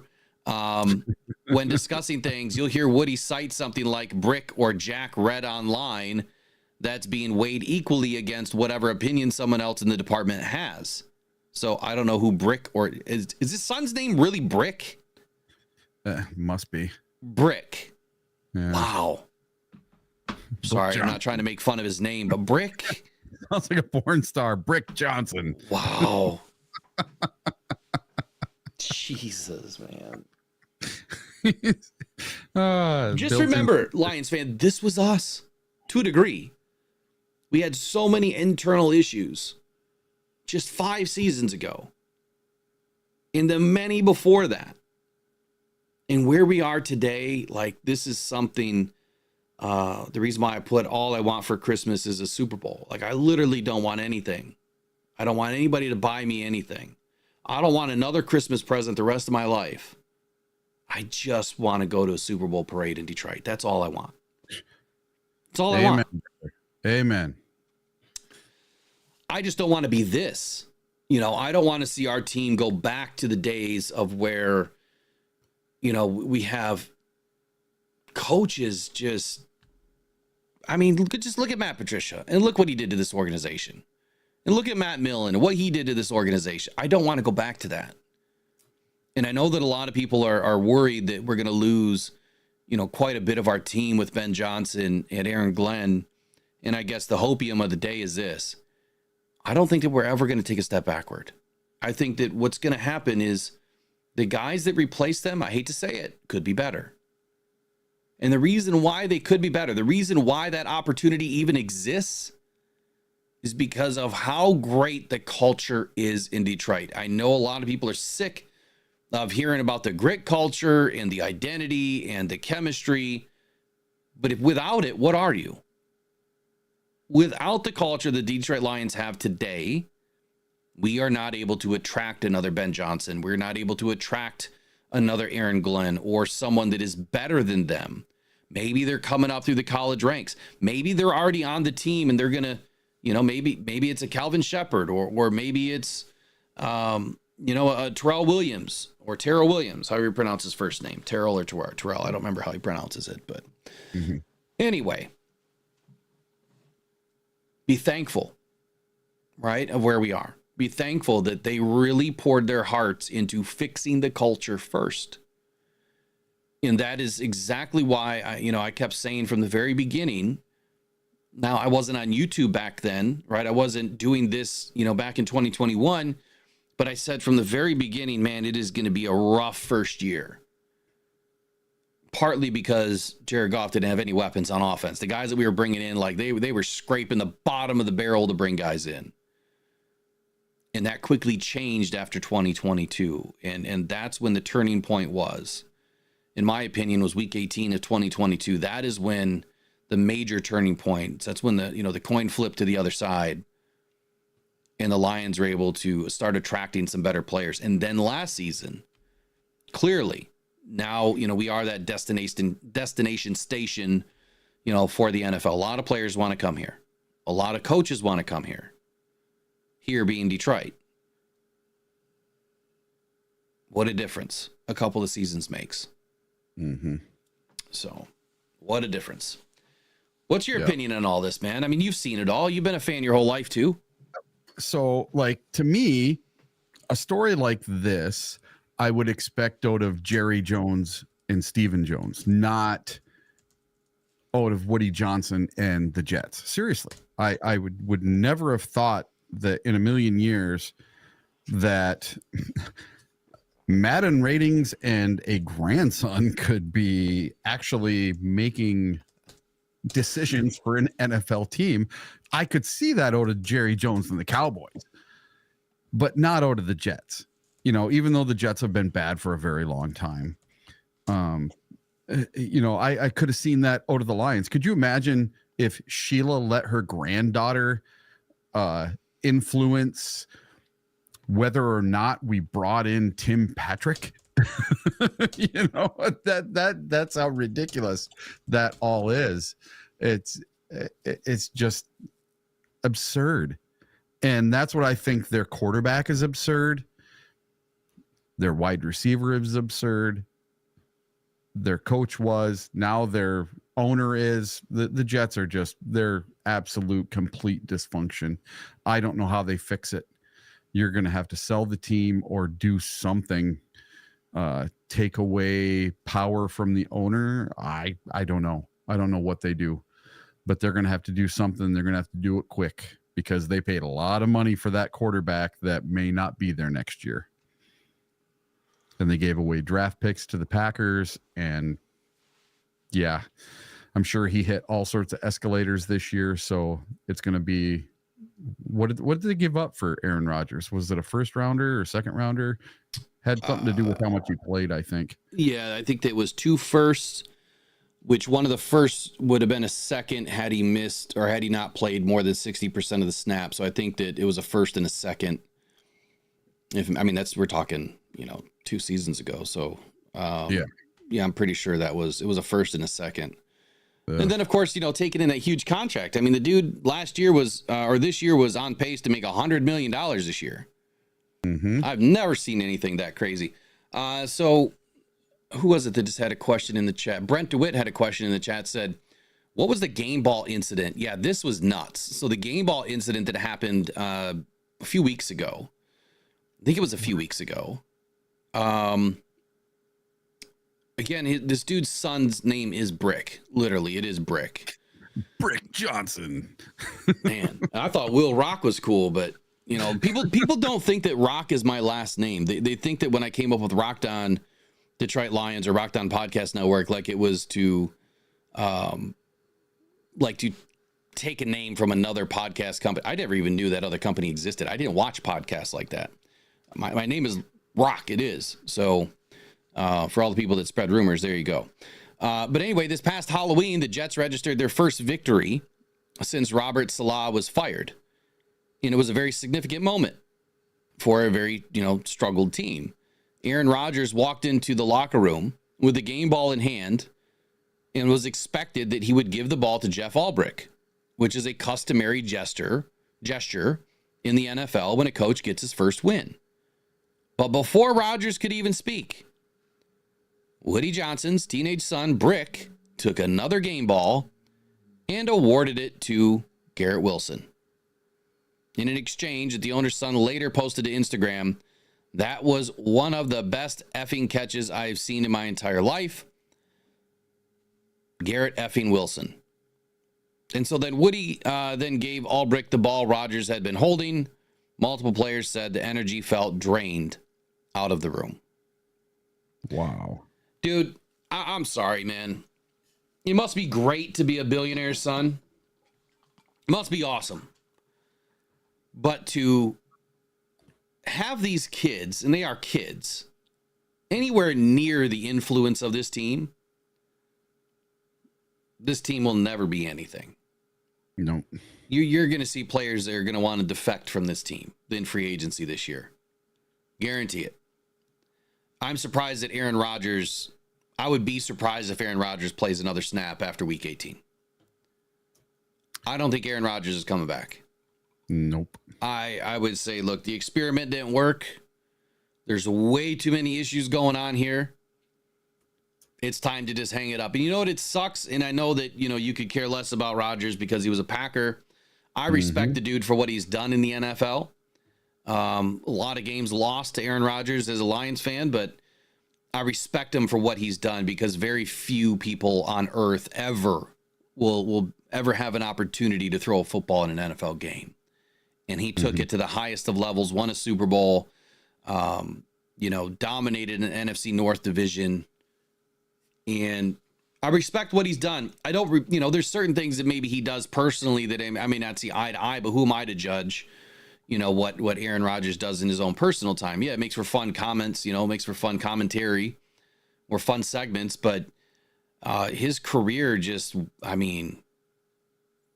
total 180. Total 180. He's probably thinking, man, this is the biggest mistake of my life. Coming to the Jets organization. How did he not know? How did he not know that this kind of crap was going on? According to him, there's leaks. Someone had to be leaking this stuff was going on. But the biggest mistake that the Jets made was giving up control to Aaron Rodgers. And that was what happened in Green Bay. They gave up too much control to Aaron Rodgers, and they saw it coming, and they were like, we got to get this guy out of here. And then they trade him to the Jets, and the Jets give him all this control. He brings in all his buddies, all his former players come in to play with him. And then they trade for Davante Adams, his favorite receiver of all time. They get him, and it doesn't do anything. Yeah. Nothing. How many games have they won since they got Davante Adams? One? I don't know. 3, 2. I think they've won one game, 1 or 2 games. It's just, and has he been lighting up the scoreboard with Davante Adams? No, hasn't happened. Be real for a second, right? With all this crap going on, how could you play well? How could you wake up every day and I'm going to go put it all on the line for the Jets today? Yeah, I wouldn't.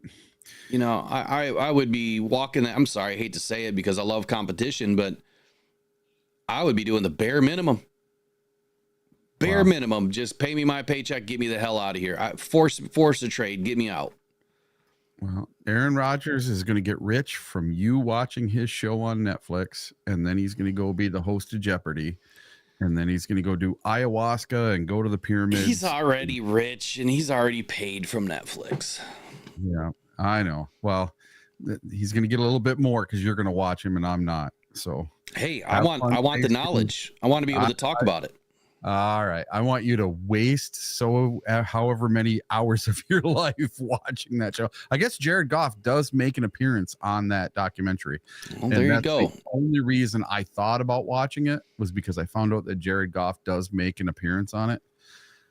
Eric, I think that you need to go have a dark retreat and get rid of these deep-seated emotions that you have because there are 2 players that have played in the NFL, in the history of the NFL during my lifetime, that I absolutely cannot stand as human beings.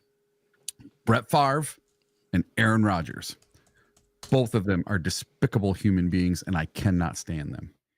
Well, Brett's in a different level. He allegedly, ripped off that entire, state of their DFS funds or whatever it was. Yeah. DHS funds. He's going to have fun in prison, that guy. I don't think he's going to go to prison. No, I do. I don't think he's going to go. But doesn't mean he doesn't deserve what he's got coming to him. Yep. But, in the NFL, he was one of the best quarterbacks to ever play the game. Yeah, you got to respect him for that. Record. He holds the record for the most interceptions in a career. All right, it is almost 10 o'clock. We're going to boogie for the day. Appreciate you guys joining us. Wish you guys again a Merry Christmas for tomorrow. Make sure you guys are safe out there on the roads. Let's get through a holiday season without any tragedies. I don't drink personally. It's very few and far between do I ever have a beverage. And, I'm just saying, just be safe out there, right? Call an Uber, call a friend. Call me. I know I'm on the Grand Rapids side of the state, but if you're over here and you need a ride, just call the show phone. If you need something, I'll be there for you guys. I'll definitely help you if I can. And if I can't, I'll send somebody that can. So be safe. Enjoy Christmas tomorrow. Eric, what's your final takes of the day before we get back at it on Thursday? Well, I am really looking forward to this weekend's game. Just the whole everything about it. My hopes for this weekend are that the Vikings and the Packers tie. I don't want to root for either one, and a tie would help us just as much as a loss. So let's go for a tie. That's what I'm hoping for this weekend. All right. Merry Gritmas to everyone. Everyone have a safe trip to where you're going today and tomorrow, and we'll see you back here on Thursday or Friday. Thursday. I highly doubt I will be on tomorrow, but so my house is a little bit funny. We got people working on Christmas at the hospital, so who knows if I find myself doing nothing. I'm not going to see my children this year. Kind of sucks. I don't get to see my kids. Kind of sucks when kids get older and they've got to work, right? They can't get away. It's like, man, where did the time go? So I don't know. We'll see what happens tomorrow. If I decide to do a watch party or something on Christmas, I might not, but you guys enjoy the day, whatever that day means to you. So we'll see you guys back here on Thursday. Eric, you have a Merry Christmas, man. Be safe tomorrow. Yeah, you should. Be safe tonight. You guys take care. Go on Pride, go Detroit Lions. We'll see you guys in the next one.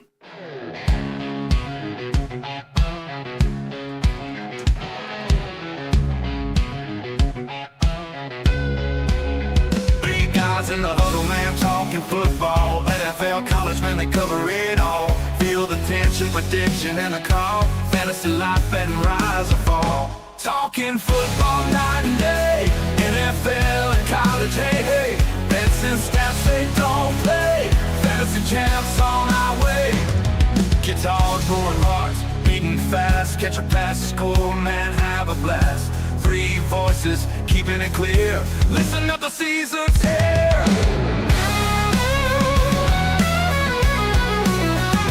Guitars, roaring hearts, beating fast. Catch a pass, score, man, have a blast.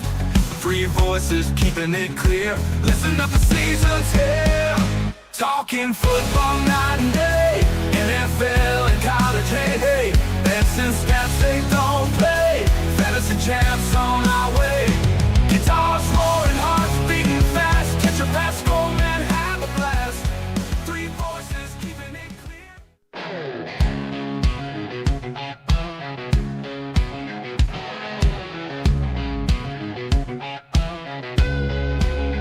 Big guys in the huddle, man, talking football. NFL, college, man, they cover it all. Feel the tension, prediction, and a call. Fantasy life, betting rise or fall. Talking football night and day. NFL and college, hey, hey.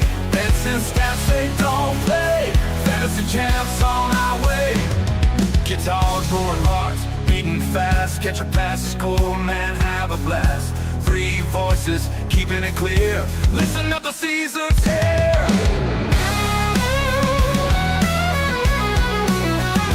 Guitars, roaring hearts, beating fast. Catch a pass, score, man, have a blast. Three voices, keeping it clear. Listen up, the season's here. Talking football night and day. NFL and college.